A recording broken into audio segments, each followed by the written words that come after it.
Wait, is this going to be live? Hello, you beautiful people. Welcome to another edition of the Cover One Buffalo podcast. Yes, this is a live show for anyone out there asking, Russ. So welcome to the Cover One Buffalo podcast. I'm your host, Aaron Quinn. With me, as always, Greg Thompson, and we are happily joined by Cover One's own Russel Brown tonight. Greg, how you doing, my man? Doing well. It's an exciting week. Can't even describe my excitement for this fantastic matchup between the Lions and the Bills. The fact that you're stretching for words to describe tells me that you're sarcastic. For all those that can't see the video, Russ, my man, it's been a while. It's been since right after the draft since we've had you over here on our version of the Cover One podcast. How you doing, dude? I'm doing well. I did not know this was live, so that's why you probably heard me at the beginning. Is this live? What is the odds that was perfect timing? But hello, everybody. Appreciate you having me on. Yes, things are good. It sucks being a Lions fan. It also sucks being a Bills fan, which I am a fan of both, if you didn't know. So life is hard for me. That's why I love the draft. But the last 27 years have been rough as a football fan, and the Lions continue to torment me. So let's jump into this thing. Yeah. Well, for the people that don't listen to our other podcasts, could you fill us in a little bit on you and the podcast that you run here for Cover One and the work you do here at Cover One? Yeah, so I'm a national scout for us on Cover One. So I focus basically primarily on the NFL draft, but I try to, dip my toes into the player evaluations of the NFL guys. As far as the podcast, Cover One, the NFL Draft podcast, it's all NFL draft stuff year round, every single week, pretty much every single week, pretty much from like October till the draft. It's every week. So join me and Christian Page on a weekly basis, Tuesday nights. Be sure to follow me on Twitter at Russ NFL Draft. Give me, questions, comments, concerns, and I'll answer them on the podcast. If you want it on the podcast, or I can answer it right there and then. But yeah, no, I've been with Cover One since a year and a half now. So it's been good. I've enjoyed it. Eric's a great guy. You guys are awesome. And the fan base and the support that we get is fantastic. So I thoroughly enjoy being a part of Cover One. Yeah, that's awesome. And speaking of Cover One, we had some big news here this week with the addition of Jordan Reed. For any of you out there that follow the draft and follow player evaluations, the type of stuff that Eric does, you probably know Jordan. And he's going to be on your podcast as well, Russell. I think you were just saying right before the show started. So he's added to the team with our guy here, Russ. We got Cole Thompson, Christian Page, Alan Yulee. So the content that is coming out of Cover One just continues to get better. And I keep saying it on these shows because for us Bills fans, the season's really about this, final games of development, but then it's on to draft and free agency and evaluating people. And if you're looking for evaluations on guys, cover1.net is the place to be. So head over there, get all your content, get ready for the draft. I hate to do it. I usually say I don't look at draft prospects till the final game of the season. But I was on YouTube the other day finding some game tape of guys because there's really not that much to be excited about for the rest of the season. But Greg, you want to tell the people here real quick about the premium subscription before we get too far into this? Absolutely. It's my favorite part. It's a great collection and community of mostly Bills fans that are in there and really connected to where we're going as a franchise, looking at the long-term view of things, looking to have a little more involved discussion than what you can devolve into on, whether it's Twitter or Facebook or wherever, or Reddit or wherever you're interacting with Bills fans. It can get a little crazy sometimes, and it's hard to kind of filter what's going on. So it's nice to be able to have a group of people that are, really engaged, understand what we're trying to do. And there's still a lot of healthy debate. Eric and I argued last night for almost 2 hours on how to build franchises and whether you should always go best player available or positional value. And there's still a healthy debate and argument, but it's with people who know what they're talking about and are involved in it and not just throwing in their 2 cents. It's people that really care about what's happening. And, I welcome anybody to come, take a look and listen to what we're doing. It's an awesome community and a lot of fans who are really connected. Yeah, unlike on Twitter today where I was told somebody really thinks sincerely that they would do a better job at being the GM of a NFL football franchise than Doug Whaley was, which Whaley had his flaws, but silly things get said on the Twitter. is my point. So anyway, head over to cover1.net, find the premium subscriptions, and you can get started there. We'll talk about it here more at the end of the show. Let's get right into this really exciting prime NFL matchup. I'm sure the league's really excited about this one to show off the new NFL. But there's some things I want to get talking about, because I think Rob Quinn wrote something this summer here at Cover One about the comparison that he was making between Josh Allen and Matt Stafford. So I think that might be fun for Bills fans to kind of see your opinion on Matt Stafford as we get into the offensive side of things. But let's start right at the baseline, because you were talking before we got on. What's this injury report look like for the Lions? Because I think it's long, and I think that you were saying that's led to a lot of the issues that you're seeing right now. Yeah, well, before we get into it, let's go into the glossary, okay? So Bills fans can understand what I'm saying, because I'm going to talk into Lions terms here, okay? So when I say JBC means Jim Bob Cooter. That's our offensive coordinator. He's atrocious. That's all you need to know. That's his definition. He's bad, okay? My quarterback, number 9, Matthew Stafford, okay? I'll stick up for the guy every step of the way. Granted, I'm running out of excuses for the guy, okay? So bear with me as we get into him. Ziggy, that's Ezekiel Ansah. So if I ever say Ziggy, that's who I'm talking about. The guy's done. He's out. He's on IR. What else is there? Kerryon Johnson, if he plays, I call him Kerryon.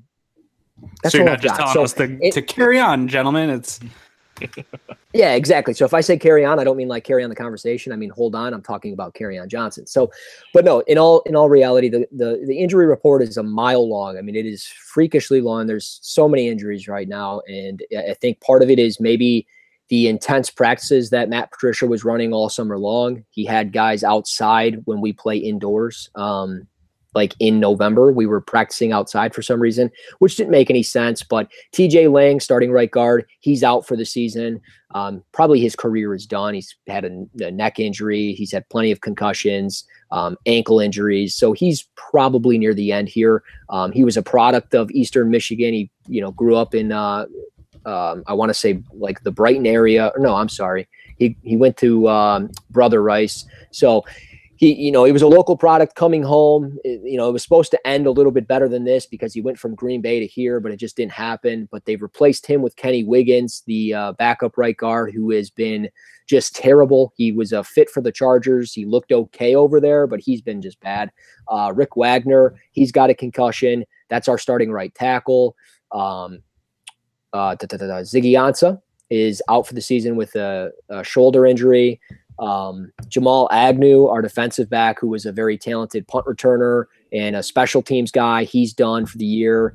Michael Roberts, our starting tight end, that, by the way, was no threat at all. He's 6'7", 280. He's like a Mack truck, but he can't run a route and he can't catch a football. And he cost us the game against the Chicago Bears, not Matthew Stafford. I don't care what anybody says. But Michael Roberts, he's done for the year. It's just been bad. Marvin Jones, number 1 receiver, after Golden Tate got traded away, he's done for the year with a knee contusion. So plenty of guys. There's a lot of questionable guys. The one guy that's questionable, the 2 guys that are questionable, that probably matter the most defensively, Deshaun Hand and Devin Kennard. They have, been very consistent for us. Kennard can rush the passer. Deshaun Hand is very good in stopping the run and also, rushing the passer. Both of those guys defensively, if they're not playing, it's going to be rough. And then Wagner's questionable at right tackle with concussion, and Kerryon Johnson, who's been struggling with the knee sprain, he probably won't be back either. So, I mean, we've got injuries literally all over the board. And I don't like to pinpoint it to injuries, because every team has injuries. And regardless, like next man up, it should be something, but it's just like, the next man up for us is just awful. And it's just been bad. It's just very disappointing. Yeah, the Bills have had it actually pretty good this year, considering how bad the team is as a whole. And we've talked about the lack of depth. So it's real nice that they haven't had too many injuries. Last week, obviously, losing Matt Milano is definitely something that hurts. Very severe looking injury. You really want to see him continue to develop. Taron Johnson goes on the IR along with him this week. So shut down the rookie slot corner for us. Greg, have you heard anything on LaShawn McCoy this week? I haven't been updated or seeing anything. Where's he at? Probably not going to go with Keith Ford coming up. Yeah, I think that's a good indicator. He did not practice. I know from some of the different areas that I've heard their interpretation of it. I know Stefan Ubel on ESPN was talking about how not only was he out after the second play, but they declared him out for the game in the first half without even going back into the locker room to evaluate. She said that's usually a pretty clear indicator that this is not a minor tweak and then he'll be right back. So she advised she was moving forward, assuming he was not playing. So I think, she's as plugged into at a high level as anybody on just interpreting that information. He has not practiced. I was looking to see in the kind of language that we've talked about before that McDermott will use sometimes, where sometimes he'll say day to day, sometimes he'll say week to week. He just said limited in what they were doing. So I think that they're going to be pretty guarded with the information of whether he's playing or not. But I am going to assume that calling up Keith Ford from the practice squad was a pretty good indicator that we're not going to expect him to play and that he's there. Although I was surprised Chris Ivory was a full participant in practice today with no limitations. So that was certainly interesting. So my guess is we're going to see Keith Ford there, probably in a backup third running back role, but active, but Marcus Murphy from a passing game standpoint, and Ivory is the primary. Yeah, I know fans on Twitter were excited because Keith Ford had a decent summer. I think he might be one of those guys like a Brandon Riley where people got a little overexcited for what he actually produced this summer. So I wouldn't get too excited. I wouldn't expect to see a lot of Keith Ford this weekend. I think Marcus Murphy will just get a little bit more touches. He'll get those Chris Ivory touches, which wasn't a lot. What's going on with Derek Anderson, man? I don't want to spend too much time on this, but we're talking about like a month and a half long concussion here at this point. Are the Bills tricking the system here, or is he really? I mean, I know people have said that on Twitter, but isn't the NFL and the NFLPA involved in the concussion protocol? I wouldn't think they'd be able to just trick the system. Absolutely not. That would be illegal and against the NFL rules. So of course that's not what they're doing. I will say that it's a long concussion. Out of any element from an injury standpoint, the one that in theory would be able to be manipulated is the concussion protocol. It's a series of tests. It's a series of responses that you give from a baseline test you take at the beginning of the year to indicate that you are back at a capacity to be able to re-enter normal practice and normal play.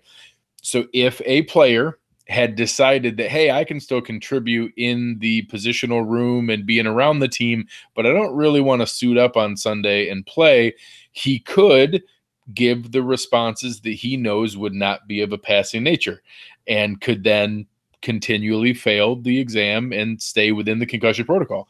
I have no way to know that that's what's happening and would never imply that that's what Derek Anderson is doing, but that assumption has certainly been there that he is now in his 6th week of concussion protocol, that may be what's happening. So again, I'll never mess around with somebody else's health and whether they want to go out there and have some monster come tackle you. But I think that it's fair that he likes the role he's having as that veteran in the quarterback room and doesn't have a lot of interest in suiting up. Absolutely. Yeah, I don't blame him. I don't think he had interest in suiting up when he signed. Kind of got thrown into it. So I'm going to let you, since you're one of us, I'm going to let you go ahead and you pick where we start here with the Lions. What side of the ball, what unit should we talk about first? I will say I do want to comment about Derek Anderson really fast. I noticed him on the injury report, like on the ticker of the, on TV, and it was like going across, and I was like, dude, he's had a concussion for like a month. What the hell is going on? Like, that was my thought too. So that's funny that you guys brought that up. But man, let's start with the defense. I think probably a lot of people want to start with your offense. We can start with, my defense and we can go from there. Perfect. So talk about what you see your defense up against the Buffalo offense. Where do you think that, this super entertaining game that we're talking about here, where do you think your defense has the strength on us?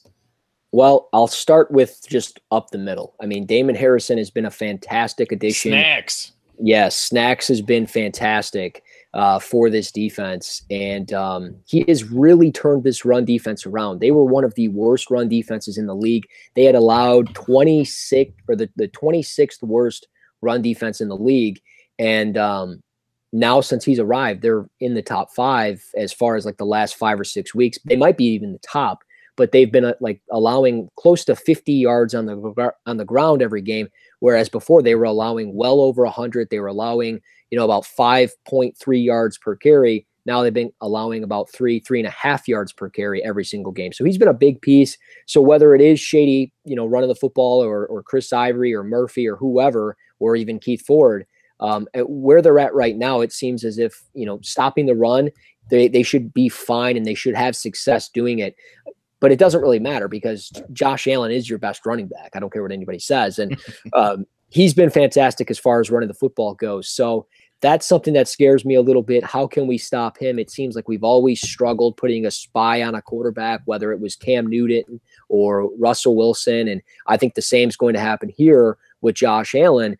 But I will say, throwing to Darius Slay, throwing at his side, because he normally lines up. He'll go anywhere, but he's normally aligned on the right side of the offense or as a left corner for our defense. And he normally does a good job, but I don't want to sit here and say he's big play Slay and that he has been a shutdown corner all year, because he hasn't been. He's struggled in areas of the field all over, and he's allowed receptions and everything else just like every other defensive back. But he does lead the way with 3 interceptions on the year. The Lions only have 6 interceptions on the season, and they lost their best pass rusher in Ziggy Ansah. So I think if you attack the left side, that's normally where Ziggy rushes the quarterback and plays, defensive end. If you can stop, anything that's happening over there, and you can, create stuff, whether it's in space or just throw to the defensive back that's on that side, it would probably be Mike Ford or Nevin Lawson. Neither of them are very good. Nevin Lawson is not an NFL defensive back. Why he's on our team, I don't know. Probably because we neglect the defensive back position every single year. We haven't drafted a first-round cornerback since 1998 when we took Terry Fair, and that was the pick before Randy Moss. So maybe that's why they don't do it anymore. They're like, well, we can't pass on a potential Randy Moss. But, I mean, so that's why you took all those receivers. Exactly. 3 straight years in a row. But no, there's really no threat. Jarrett Davis is okay in the middle. If Devin Kennard doesn't play, if Deshaun Hand doesn't play, it will simply be on Snacks to make something happen up front, which, I mean, he's only one guy. He can only do so much. He's really only playing first and second down. So the injuries are long. There's not much to be excited about for our defense. You guys should be okay. I'm not saying you're going to put up 40 points, but I mean, to put up 23 points like he did against the Jets, you should be able to do it against the Bills or against the Lions. I'm sorry. It was a real shame to hear with Ziggy Ansah being out. He was a really young, talented guy. I'm excited to see what you guys do with him next year. Is that somebody you think that will be brought back? I know he's someone at the top of a lot of people's free agent list. I don't want him back. I didn't even want him back this year. I didn't want to franchise tag him. I mean, there was a lot of reports on him. What is his real age? There was a serious article in a newspaper about how old he is. There's reports saying like he might be 31, 32 years of age, but he's listed at like 28 or 29. Some people think he's about 2 or 3 years older than what he actually is. And that's why the injuries are starting to pile up for him. It could be true. I don't know. It could just be, here, take my click. But the injuries are really piling up. And a guy that's making $17.5 million a year with his production just for this year and last year, just not worth it. If the Bill, like, let's just say the Bills, for an example, if they were to go out and say, hey, we'll give this guy, such and such, then okay, maybe. But he's only got 4 sacks this year. He's only started 2 games. He's just so injury prone that it's just not worth it. And really, I guess Romeo Okwara, I think I said that right. He's probably the biggest threat off the edge. He's got 6.5 sacks this year. He's been a really nice free agent find for them, but I don't think Ziggy will be back. Interesting. That is interesting. So, Greg, you hear him talking about this defense a little bit. The first thing that pops into my mind, being a Bills fan, is he talks about the interior line. Really, none of our line is good on the offensive side of the ball. So, does that concern you? Where are your concerns as he's talking about that versus the offense, high-powered offense that the Bills have been putting out? Yeah, no, I mean, it's certainly concerning, especially the interior. Snacks Harrison is someone who's going to be able to simply walk back Ryan Groy. I think Groy anchors a little bit better than Bodine, but his technique is certainly lacking. So Snacks Harrison, someone who's going to be able to just walk him back and control him. As Russell had said, it's certainly arguable who the Bills' best running threat is, but I was actually surprised to hear you mention that about the quarterbacks. I know that I saw that stat come out earlier. The Lions have only given up 62 yards to quarterbacks rushing all season, and that's including games against, like you said, Russell Wilson, Cam Newton, Trubisky, 2 games with Trubisky. So being able to have that, I don't know if that's just happenstance that the teams didn't need to run, or if that was some element of front seven, but now knowing that a lot of those guys who were there initially, especially some of the defensive linemen, Deshaun Hand, and, depending on who else is going to be able to play, that could certainly lead to maybe some opportunity. But the Bills line struggled so badly last week that I think that whether it's somebody like Aquara, or I don't know if Ashawn Robinson or Ricky Jean Francois who fills in if Hand's out, but there's still someone who, Mills and Miller and Groy have just struggled to such a large extent. And Teller had an okay game, but multiple penalties. And that's even bringing down Dawkins. Across the board, the entire line is really struggling to be able to put together anything consistently. So I guess it's encouraging that there's that many injuries and maybe they have an opportunity, but you're also talking about NFL caliber guys stepping in and hungry to get some good film up there to be able to try to make a name for themselves. So I certainly don't look at that as being some great positive to be able to step forward and all of a sudden take over. While we're talking about the Bills line, we talked about this a little bit last week. I think it'll be a common theme here running into the end of the season. I don't particularly see it happening, but wanted to get your thoughts. Do you think we see any changes to anybody on the line, or do you think they're just going to kind of run this thing into the ground as long as people are healthy? Or are we going to start to see guys get a shot and get something on film? I'd be really surprised, and I know I put this out on Twitter on a couple of things, especially some of the poor film that was out there. I know Joe B put out a tweet showing Mills and Miller embarrassing themselves, and I just want to warn people. A lot of times I think people use the cliche, oh, it can't get any worse. It can. Okay. It can get worse. And in the offensive line, if it gets worse, if we were to roll, and the idea would be, hey, we're seeing Keith Ford brought up. We're seeing, a lot of playing time for Levi Wallace and a lot of looks for Robert Foster and Isaiah McKenzie. And that's great. The youth movement there is relatively low risk. If we make that move and bring in Ike Botger and we go in and bring, some of the elements with Connor McDermott, all of a sudden, that's Josh Allen's health at risk. And when we look at how rough it already was, if McDermott olays somebody and lets Aquara come through and lay out Josh Allen, and all of a sudden we're dealing with an injury or putting him at risk, that's not worth it. So I think that we need to be careful assuming that just because Miller and Mills are bad, and they're bad, that doesn't mean that it can't possibly get worse. So yeah. I don't want to see experimentation on the offensive line. I trust their judgment. If we do see Butker or McDermott play, that's fine. And I trust that they think that they're equal or better than, or they really do give them the best chance. But as far as it's just, I want to evaluate the young guys and see them play, not when it puts Josh Allen at risk. Yeah. And you saw that, 2 quick thoughts on that. You saw that if anyone watched the mic'd up that the Bills put out this week, it was Sean McDermott. And during that mic'd up, there was a section where Josh Allen was out scrambling. He's like, protect him, kind of yelling at the offensive line, like, you got to protect him, guys. So we know that by that, they know that there's a problem there. I think one thing that I've talked about for a couple of years now is even though we don't necessarily like Castillo, we have to trust that these guys are evaluating the talent. They have their hands on this talent every single day. They have had them since the summer. So the fact that they haven't made any changes with as bad as the line play has been by certain individuals tells you that the guys behind them aren't good enough to make them feel confident to put them in front of Josh Allen. So as bad as the guys are, like Greg, like you're saying, it could, it can't get any worse. It could get worse. And the people that would know the best are the guys that have their hands on these offensive linemen every single day. They would have done it when they swapped Teller and Dukas. Dukas, right? If there was somebody else showing that potential, if Ike Botger was showing that kind of potential, they absolutely would have brought him in at the same time and put down Dukas and Miller. And they obviously didn't see that. So I anticipate this is the same 5 linemen we're going to see the rest of the year, short of an injury.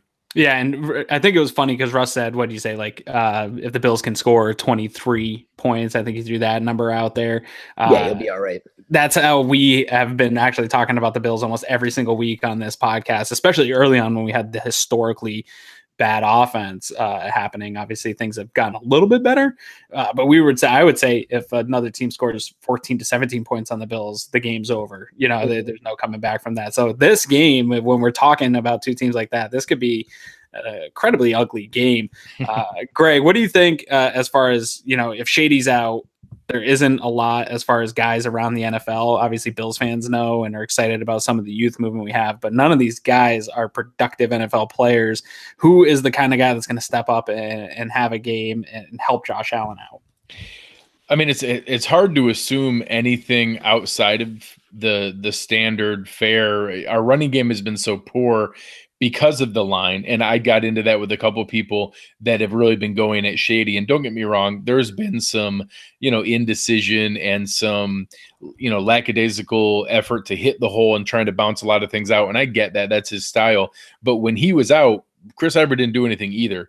That 12 carries for 42 yards, that's the line Shady's been putting up. So I don't think it's necessarily the talent of the running back. I get it that when Chris Ivory hits the hole hard, it's encouraging, but he doesn't really do anything after that. Marcus Murphy has his moments here or there, but he's very limited and showed that when he got into further opportunities. The reason Keith Ford couldn't make a splash after having some nice runs is the only thing he could do was run. He couldn't catch the ball. He was horrible in pass protection, and you can't put Josh Allen at risk there. So I know both Dable and McDermott specifically spoke to his efforts in pass protection. McDermott touched on it in his presser today.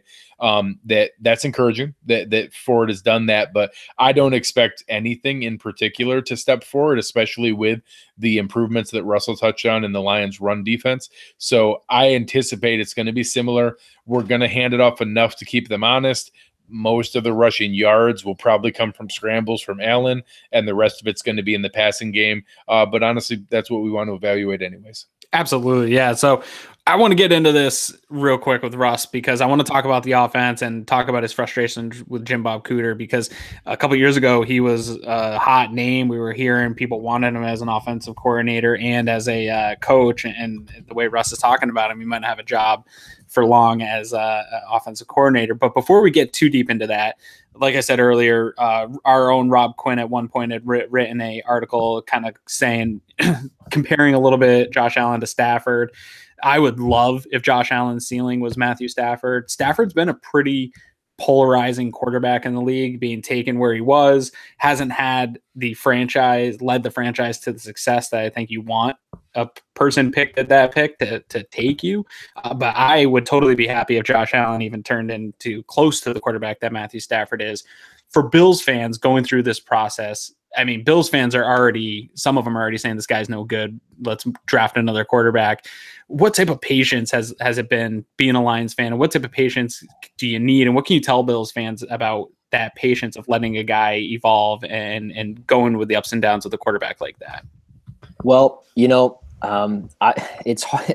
I don't know if you want me talking about Josh Allen, because when I was in Mobile, I was writing a piece about him after I saw one of his practices at the Senior Bowl, and I was just like so disappointed, I guess. Like I saw all the big media talking about him, saying he's this, he's that, and then I watch him, and I'm like, dude, this guy's and I was hungry at the time, so I was like, he's like a bologna sandwich with ketchup on it. Like it's awful, it's terrible. And like, that's what I compared him to. And people were like, I was writing about it. People were like, dude, you're kind of going over the top with this. And I was like, I know, but I had to roll with it. But Josh Allen to me is not Matthew Stafford. He's got the big arm because they were able to throw it deep down the field, but they're very different. Josh Allen is more mobile. Josh Allen's got a bigger frame, and Josh Allen could very well be like I don't want to say it, but he could be a Cam Newton type of quarterback with the way he's being utilized. And Matthew Stafford's not that. But for Bills fan, just be patient, because in Stafford's first 2 years in the NFL, granted, he was injured. He had suffered a shoulder injury. He had suffered a torn ACL. He was very injured, but he was, coming back in 2011 at 23 years of age. Going into that season in 2011, he had 3 wins and 10 losses. So there wasn't a whole lot to be confident about, other than the fact that, hey, this guy's kind of tough. He comes out in 2011 and he goes 10-6. Then he goes 4-12. Then he goes 7-9. Then he's 11-5, 7-9, and then consecutive 9-7 seasons. And here we are at 5-8. It's not simply just on Stafford in Detroit, and it's not simply just on Josh Allen in Buffalo.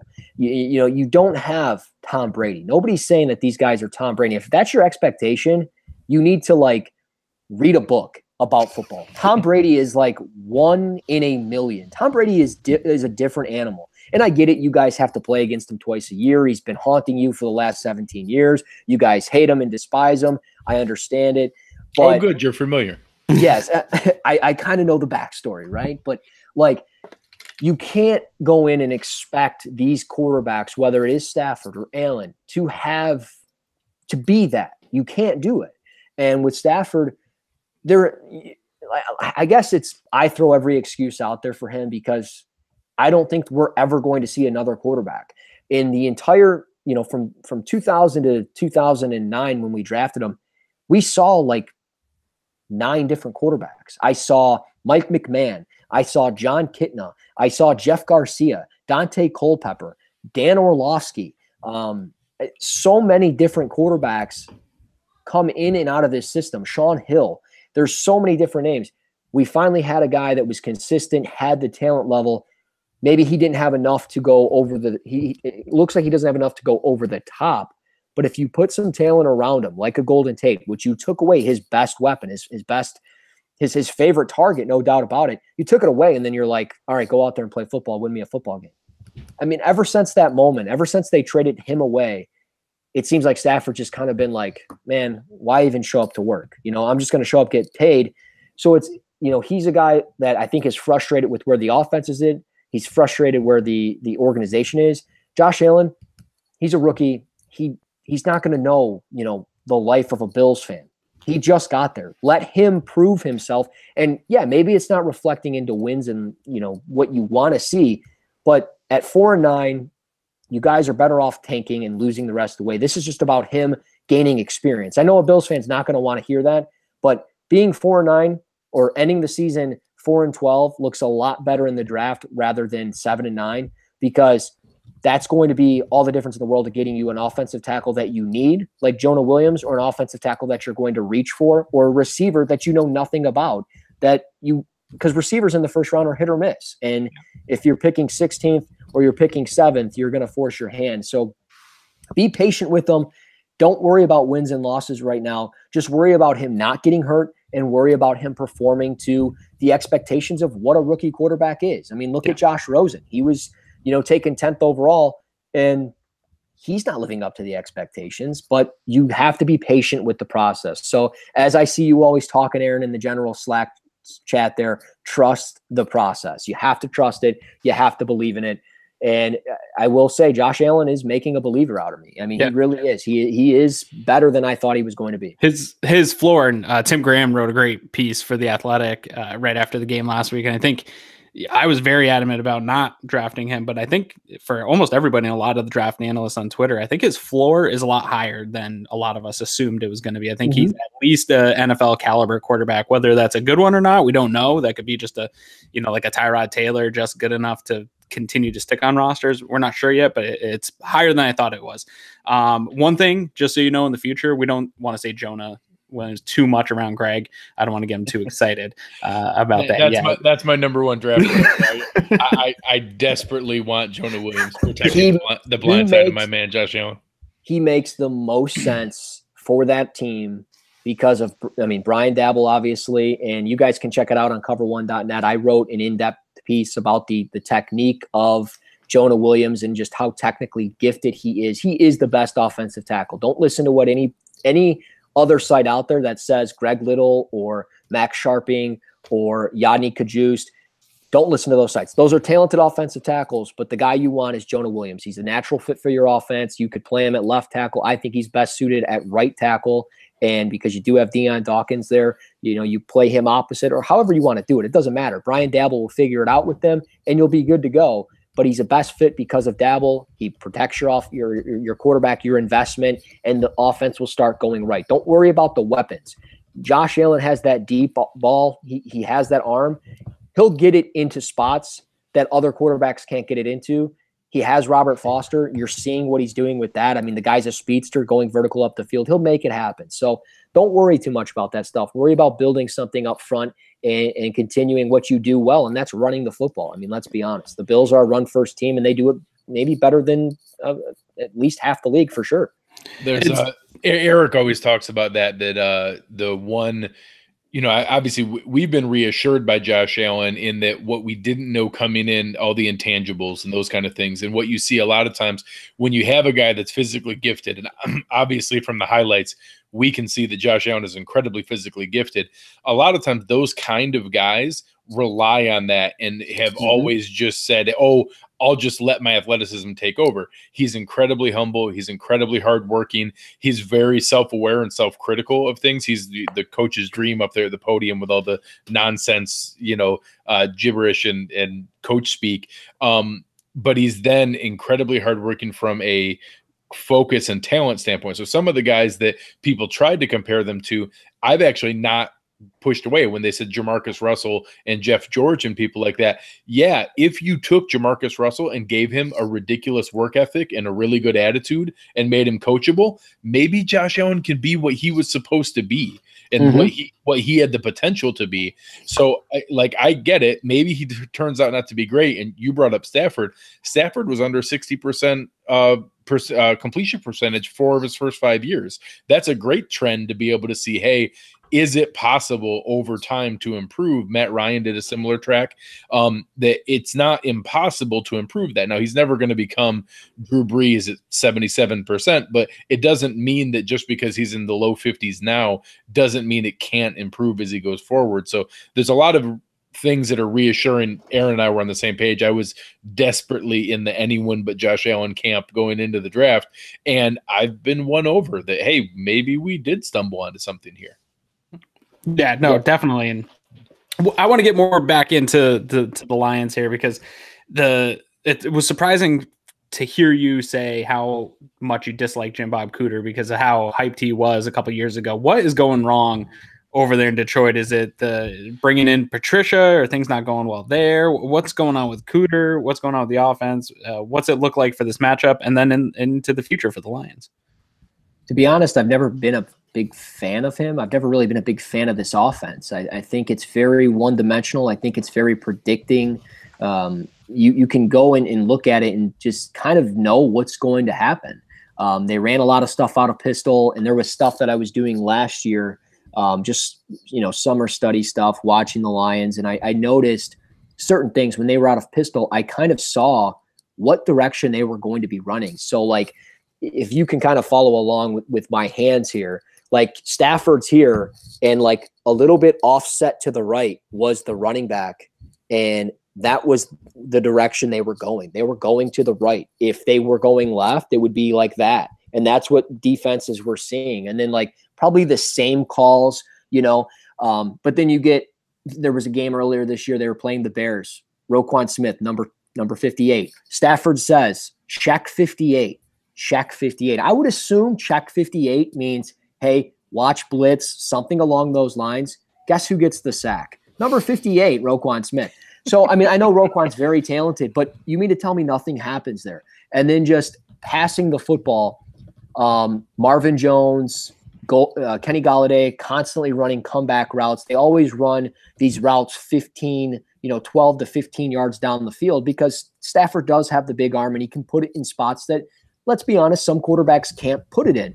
And that's fine. But I normally don't watch this team and see a slant route be thrown. You don't see it. You don't see them attack the middle. And that a lot of it, I think, is because when Jim Caldwell was hired in and he brought in JBC to be the OC, it was simply because their main mission was to make it to where Matthew Stafford doesn't turn the football over, because Matthew Stafford a few years ago, and I'll pull this up for everybody, he was averaging, 17, 19, 16, 17, and 19 interceptions in 3 consecutive years from 2011 to 2013. And then they brought in Jim Caldwell, and it took a total turn. It was a lot better. He only had 12 interceptions, 13, and then consecutive years with 10, and he's got 11 right now.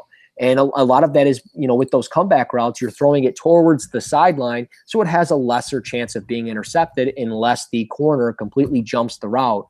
But when you don't have the proper protection, the offensive line is consistently hurt, you don't address the offensive line in the right way. Granted, Tyrell Crosby looks like a good addition. He shouldn't have been a 5th-round pick, but you add him.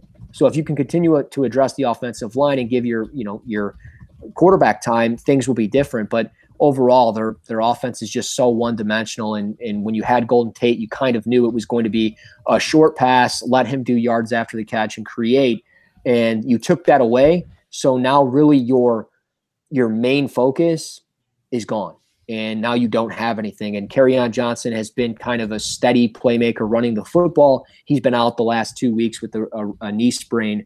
So it's just so predictable when they get up there. And when you watch them against the Cardinals, you just saw punt after punt after punt, 3 and out after 3 and out. And it's just like, it's time for JBC to go. You can see the offense. There's no urgency. There's no real, when you watch that offense, you can kind of feel like when you're watching a game, like, okay, this team is buying into the offense, whether it's a slow, let's get our feet wet, get on the field, or score fast and continue hurry pace or whatever.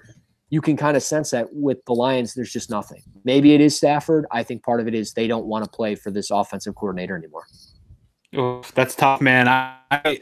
When Tate became available, he's been one of my targets, obviously, for the Bills in free agency next year. I'm not sure that he's going to sign with the Eagles, but what do you think his future is, and why do you think they just moved on from him? Were they not going to be able to re-sign him in free agency, and they just decided to get what they could before that happened?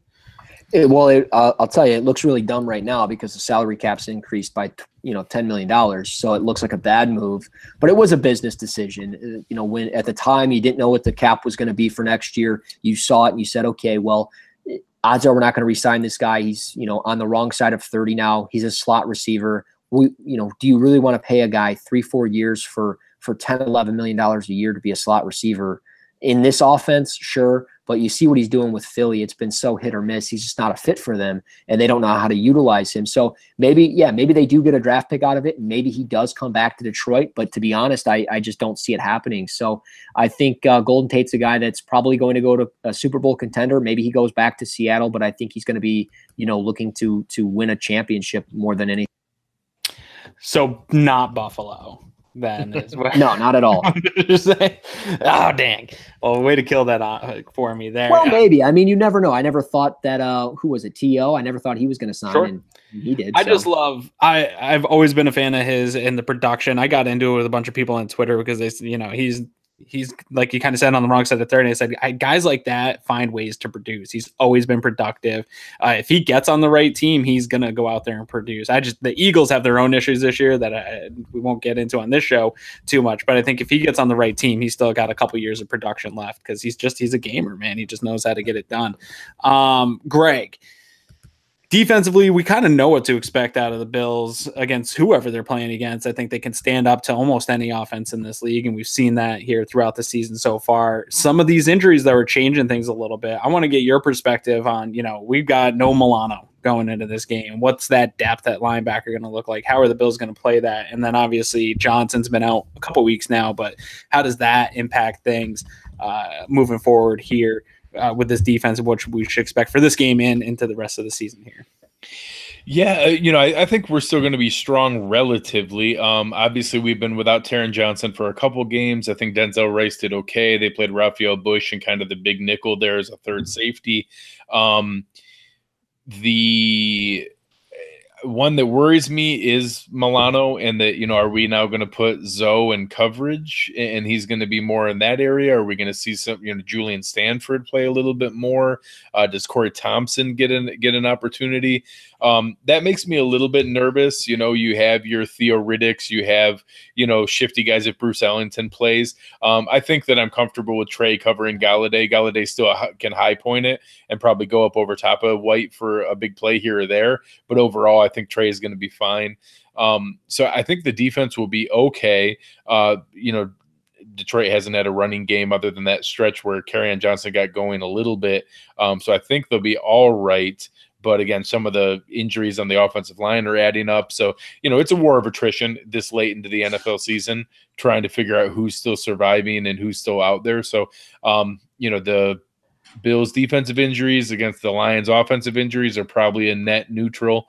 So it's just kind of trying to figure out, can they get someone like Lorenzo Alexander isolated on Theo Riddick? That makes me a little bit nervous. Can they get someone like Ellington in the slot with whoever is filling in for Taron Johnson? There's a chance for some isolated one-on-one matchups that make me more nervous than when we had our full complement with Milano and Taron Johnson and those guys. So I'm a little bit concerned that Stafford's going to be able to find someone in an isolated one-on-one, despite what play calls Jim Bob Cooter plays. I just like to say the words Jim Bob Cooter. Me too. It's something I don't know that I anticipate it being a huge problem, but I also don't think that they're going to pitch a shutout, because when you have backup guys filling in who haven't been communicating, especially in the secondary, that kind of communication and handing things off. Taron Johnson was awesome at that, in communicating back and forth with Micah Hyde and Poyer, and now you're going to have new guys stepping in to do that, getting to know them. So, we need to be able to figure out how we can mask that and still survive. Yeah, you point out communication. That's really my biggest fear here in this game and moving forward, because Taron Johnson was really good at it, and Matt Milano was also pretty good at it. Obviously, a young linebacker who plays very aggressively, gets stuck sometimes, but you had guys that were used to communicating with each other in that nickel spot. They're not just communicating with the safeties and the other cornerbacks. They are passing stuff off to linebackers. So now you're adding more kind of kinks into that with a new linebacker coming in, a new, guys that maybe aren't as athletic coming in that can't, if there is a mistake in communication, can't make up for it athletically. So that definitely has a huge concern for me. And you have a guy that's seeing everything that there is to see, like Stafford. He's going to see that and see these miscommunications and definitely take advantage of it. And so will the quarterbacks that remain on the schedule. So you hate to see that. And along with miscommunications and guys not knowing where to be, you start to put people in danger and stuff too. Guys are playing out of position, guys, playing a little bit differently. So I don't like to see that once injuries start to roll up. It kind of, that's where injury bugs come in a little bit. So I have a lot of caution with. It's crazy because they're two young guys, but Taron Johnson and Milano being out are big parts of this defense, and the communication they brought is definitely going to be key moving forward. So we've been talking a lot about special teams here, unfortunately for the Bills. How about you guys? Is there anything to talk about or any concerns that the Bills should have with as bad as our special teams have been? I feel like everybody's special teams look really good against us. Probably about 6-7 weeks ago, we could have talked about it. We fired our special teams coach because we were so bad. And I'm just so jealous right now. No, like we had, punt returns against us, kick returns, just teams were getting in so much better field position. And I know, so if people are listening and you have a young kid that plays football, and if they only play special teams, tell them that's the most important job on the field, because it really is. Like, you need to get that better field position. You need to make sure that you're pinning a team deep, whether it's punting the football or in kickoff, kick return, whatever. For us, we don't really have a threat as far as returning. At one point we had Amir Abdullah returning kicks. We let him go. Who's out there now? I think it's Bruce Ellington. So we just don't really have anything. Like Ellington has speed. He is fast. He can move in the open field. But I would be shocked if we had anything happen as far as somebody that, takes a punt to the house or takes, a kick return. It happens very rarely for our team. Well, you're playing the Buffalo Bills, so there's going to be some opportunities for you there. Very jealous that you guys fired your coordinator. If you've seen me in the Slack channel, I've been adamant. Wait. Hold on. You're allowed to fire special teams coordinators? Oh, 100%. Dang it. I swear Danny Crossman survived for 3 coaching staffs, from Doug Marrone through Rex Ryan into Sean McDermott. I just assumed there was some kind of contractual obligation in the CBA that I wasn't aware of, that special teams coordinators could not be fired. That it's just it's like an appointment to this the Supreme Court. It's just a lifetime appointment. That's not how it works. That's not how it works, man. Well, so I'm jealous because I'm all about getting rid of this guy. Because like you said, I was at the game last week and they gave up multiple 40 plus. I don't even know what the returns were, but Miami was on our side of the field majority of the game due to special teams returns, and it just killed. I don't care how good your defense is and what type of offense you're going up against in the NFL. You're giving up free points. You're putting people in scoring range, and it's just going to kill you. I don't care what's going on. So, Greg, well, for me to put it in perspective, for people that want like statistics and numbers on it, we have returned 19 punts this year. We have an average of 6 yards per return. We've returned 17 kickoffs this year. We averaged 24.3 yards for return. Our longest punt return on the year was 50 yards, and our longest kick return was 45 yards. And the 45-yard kick return was from Jamal Agnew, who's on IR. And then TJ Jones did the punt return, which I think got us inside like the 10. So, I mean, it is what it is, and it probably led to 3 points or an interception. So don't be like too down on yourself if looking at makes me feel a little bit better. We're down. This is going to be such a bad game. Like, it's so disappointing. It's going to be so bad. It's going to be terrible. Oh my God. At least the Bills are wearing the Color Rush uniforms. I don't know if that's better or not. I don't think it's better. I don't think that's any better, actually. Yeah. What is that? The all blue? So we're all red. Oh, so we're going to be wearing the all silvers then, probably. So that's kind of cool, I guess. At least that. Kind of Christmassy. Yeah. So, Greg, obviously there's issues with the special teams, but Danny Crossman doesn't have anything to do necessarily with the issues that we've seen the last 2 weeks with Stephen Hauschka. Is it just bringing in a new punter holder there, or is something in Stephen Hauschka's head? I know last week he took that big hit.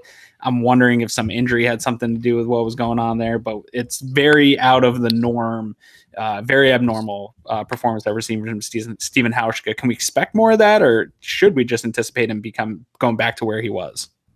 I mean, it's hard to say. He took a nasty, dirty, cheap shot from Henry Anderson. I hope to hear that he gets a fine tomorrow when those announcements come out. I don't want to assume that he's just okay. He was pretty limited the rest of that game. He's been money on long field goals, and he couldn't even get the ball there from 54. He never kicked off deep the rest of the game. He did not practice today. I haven't heard them bringing in anyone else for a workout, and they wouldn't have brought up both Keith Ford and Dean Marlowe. They would have kept one of those spots open for a kicker. So I'm going to take that as a somewhat reassuring step that maybe he's eligible to at least be out there and play. Maybe we're a little limited and don't go for long field goals and try to protect that a little bit more. But I'm going to read their actions as an indication that he's okay and at least going to be able to play in the game, if at least a little limited. Okay. Let's go around the horn real quick. We'll start with you, Russ. Before we kind of sign off here, let's get our predictions for this fantastic game that we're about to witness this weekend. Kind of give us a quick score and just kind of how you think the game will go. Shoot, man. 3-2. No, I'm just kidding. No. So I was on the Rockpile Report, as I was telling you guys before the show. I was doing that before I got on here. So I said 20-17 Buffalo Bills. I'll stick with that. I wouldn't be surprised, though, if it was 17-14, 16-13, something like that. I do think some points will be scored, but I don't think it's like the over-under. I think it's 38.5. I don't think it's going to reach that. So bet the under. And Mr. Gambler over there, do you agree, Greg? I'm torn. I do think that the Bills are favored for a reason. You look at the Vegas rankings, and I think they have the Bills 26th and the Lions 24th. So I think the 2.5 points is about right. I think if it was in Detroit, they'd be the same way, and they'd be a 2.5, 3-point favorite as well. It's pretty much the regular home field advantage. I do think there's a little bit more injury issues with the Lions and the Bills. That's a little bit in favor, but not as much. You brought it up earlier, Aaron. We had a really great start to the year from an injury standpoint. It's kind of catching up now. So I'm going to say that I do think both teams get a couple bigger plays than what we would have seen early in the year because of how many people are backups in there now. Maybe we see some big play potential that you wouldn't have seen if both teams had their full complement of healthy players. So I'm going to assume that we see something closer to that Jets game last week, and that we're going to see something like I'm going to say 24-20 Buffalo. I do think that they can pull out the win at home. I think that you'll see both teams give up a couple of big scores, and that we'll see some back and forth. I think the Lions may take the lead at some point. I think it's going to be a competitive game, and it's going to come down to the end. Interesting. I think, Russ had mentioned my score there when he was talking. I think it's going to be a 17-14 game, and unfortunately in favor of the Bills. I would kind of like Russ said, I don't mind the idea of losing out as long as the players that we want to see develop continue to develop. I think you can do both things, lose and develop. But I'm never going to be mad at a win as a fan. But I think it's going to be very ugly 17-14. I think there'll probably be some big defensive touchdowns or something like that. Something ugly is going to happen. I don't think it's going to be a pretty game at all, but I'll sit and trudge through it. And my notes will probably finish sometime in the third quarter when I'm frustrated watching the game, and just finish it and get ready for the show. So I think 17-14. So I think we're all pretty close there with thinking that this isn't going to be the very best game of the week to watch. But what's crazy is if you guys would have just won out of the bye week, you had a win against Jacksonville. If you would have won 2 more, you would be a 6-7 football team. You'd be right in the thick of this playoff hunt right now. And it's like the Bills live in the hunt. Yeah. That's where we live, in the hunt. Yeah, well, I know, but it's like it could have easily been 6-7. Like, you should have beaten Miami. You should have beaten the Jets. And here you are, a winnable game against the Lions. Like, sure, you probably wouldn't win in New England, but maybe. You never know. You never know. You got to play the game. Exactly. And then the end of the year against Miami, I mean, your offense looks 10 times better right now than it did before the bye week. Yeah. And it's just it's incredible. So I don't know. I hope, I don't like to say it, but I hope the Bills continue to lose. I hope the Lions continue. Can we just tie? Can that be a thing for me? I don't think that helps anyone. No. We've been talking about that. Neither Aaron and I are wired to, I'm never one of those root for a loss guy. It's not in me. I can't watch the game and really root for my team to lose. Yeah. But as soon as the game's over, I'm okay looking at the silver lining and being like, oh, hey, we're 1 game out of the number 1 overall pick. That's interesting. Exactly. I'm okay taking that as some solace that, I guess it could be worse. Especially when Allen's playing well. That's all I care about. That just is added silver lining when the young guys are playing well and it's a competitive game that you lose. It's early in the year was bad when guys weren't playing well and we were just getting blown out. That's not fun for anybody. But so Russ, you told us a little bit about you. Where can people find you? What do you got coming up, going on? And I know our fans are going to definitely want to get on following you because I did your draft board last year. It was a great draft board. I had a ton of fun doing it, and you're a great follow for everything draft. So tell us where we can find you and what you got coming along. Appreciate the kind words. First of all, I'm glad I didn't walk off the show like a Vontae Davis exit or something. Oh, come on. I'm just kidding. I had a cheap shot. It's a cheap shot. I know. I had to throw it in there. I'm sorry. Look, I went 0-16 before any team did it, so we were cool back then. So, no, follow me on Twitter at Russ NFL Draft. Smash the follow button. I've always got video breakdowns or film breakdowns of guys and things that I'm looking for into the draft. A lot of college tape on there, but occasionally I'll do some player breakdowns for the NFL and pay attention to that. Follow us right here on Spreaker with the Cover One NFL Draft stuff. We record every Tuesday. Again, like I said, if you ever have a question, just reach out to me. If you want it on the podcast, I can put it on there. And me and CP, Christian Page, and now Jordan Reed, we can all discuss it and digest the draft for you. Some content that's coming up, probably some Senior Bowl stuff. I haven't really indulged into it too much as far as written stuff. So I've talked about it, but I want to write about it. I want to focus on some one-on-one matchups with the O-line, defensive line guys that are down there because I love the trenches. I love guys with sand in their pants. And then lastly, you guys need to get the Cover One app if you don't have it now. And, it's not – my spiel is always download the the new Cover One app. It's not new anymore. It's been out for like a year, and if you don't have it, you're a loser. So get the Cover One app and search it in your App Store or Google Play. And yeah, appreciate you guys having me on, and we'll do this some more. Awesome. And Greg, what bridge on the internet are you under trolling on these days? Where can we find you at? Always in the tweetery. Come and find me at Greg Thompsett, GregTompsett. Love to follow back Bills fans and get into petty arguments. I'm always here for all the petty. So just come and find me. Have a good time. We'll entertain ourselves. Absolutely. And you can find me at Aaron Quinn 716, all up in Greg's mentions pretty much daily. So you can find me there too. If you're not searching, I'll be there. But we love to interact with you guys. We can't really do this show without you. So the interaction is key to continued success with the show. We appreciate you coming on here, joining the YouTube feed live. If you're here over on YouTube, while you're here, go over and subscribe to the YouTube page. If you haven't already, click the little notifications bell, because whenever we go live, you'll get that notification. You don't just get the podcast, you get all the content that the guys at Cover One do. Eric's always putting stuff up on YouTube. I think we're close to 1,000 videos up on YouTube now loaded, and those videos just continue to get better and better. So make sure that you subscribe to the YouTube channel. And like I said, hit that notifications bell. Head over to all your social media networks, follow Cover One. You guys are all smart people here. You're on the internet. You know how to search. Search Cover One. You'll find us. You can find us on all your social media platforms, Instagram, Twitter, Facebook, whatever you use, we're there. Can't do the show without you guys. We really appreciate it. Stick with us here through this rough stretch at the end of the season, because it's going to be worth it. I can't wait to get to the off season and have all these guys that we mentioned that are working with Cover One, all these brilliant minds of football, kind of come on and help us talk through what the Bills need to do to take that next step moving forward. So thanks again for your time, guys. Enjoy the game this weekend, and we'll catch you on the post-game show after the game. Thanks, guys.